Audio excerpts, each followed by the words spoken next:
നെടുവത്തൂർ ആനക്കോട്ടൂരിൽ ഒരു കിണറ്റിന്റെ ആഴത്തിൽ 3 ജീവനുകൾ പൊലിഞ്ഞ ദുരന്തത്തിന്റെ യഥാർത്ഥ കാരണം കുടുംബ ബന്ധങ്ങളിലെ സങ്കീർണതകളും അതിനോടനുബന്ധിച്ചുണ്ടായ നിർഭാഗ്യകരമായ സംഭവ വികാസങ്ങളുമാണ്. നെടുവത്തൂർ സ്വദേശിനിയായ അർച്ചന, അവരുടെ സുഹൃത്ത് ശിവകൃഷ്ണൻ, രക്ഷാപ്രവർത്തനത്തിനെത്തിയ കൊട്ടാരക്കര അഗ്നിരക്ഷാസേന യൂണിറ്റിലെ ഉദ്യോഗസ്ഥൻ സോണി എസ് കുമാർ എന്നിവരാണ് കിണറിടിഞ്ഞുണ്ടായ അപകടത്തിൽ ദാരുണമായി മരിച്ചത്. അർച്ചനയുടെ ആത്മഹത്യാ ശ്രമവും ശിവകൃഷ്ണന്റെ മദ്യലഹരിയിലുള്ള അവിവേകവുമാണ് ഈ കൂട്ടമരണത്തിലേക്ക് നയിച്ചത്. ആയുർവേദ തെറാപ്പിസ്റ്റായി ജോലി ചെയ്തിരുന്ന അർച്ചനയുടെ വ്യക്തിജീവിതം പലവിധ പ്രശ്നങ്ങളിലൂടെ കടന്നുപോയിരുന്നു. അശോകൻ മിനി ദമ്പതികളുടെ മകളായ അർച്ചനയുടെ മാതാപിതാക്കൾ ചെറുപ്പത്തിൽ തന്നെ ബന്ധം വേർപ്പെടുത്തി.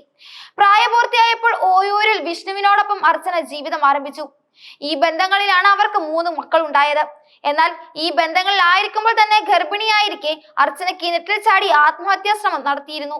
അന്ന് ഗർഭം അലസിപ്പോവുകയും പിന്നീട് വീണ്ടും ഒരു തവണ കൂടി ഗർഭം അലസിപ്പോവുകയും ചെയ്യുകയുണ്ടായി. വിഷ്ണുവിനെ ഉപേക്ഷിച്ച ശേഷം അർച്ചന ഇസ്മായിലുമായി അടുപ്പത്തിലായി. ഇസ്മായിലിനൊപ്പം താമസിക്കുമ്പോഴും അർച്ചന കിണറ്റിൽ ചാടി ആത്മഹത്യാ ശ്രമം നടത്തി. ആഴമില്ലാത്ത കിണറായതിനാൽ 2 തവണയും അവർക്ക് പരിക്കേൽക്കാതെ രക്ഷപ്പെടാനായി.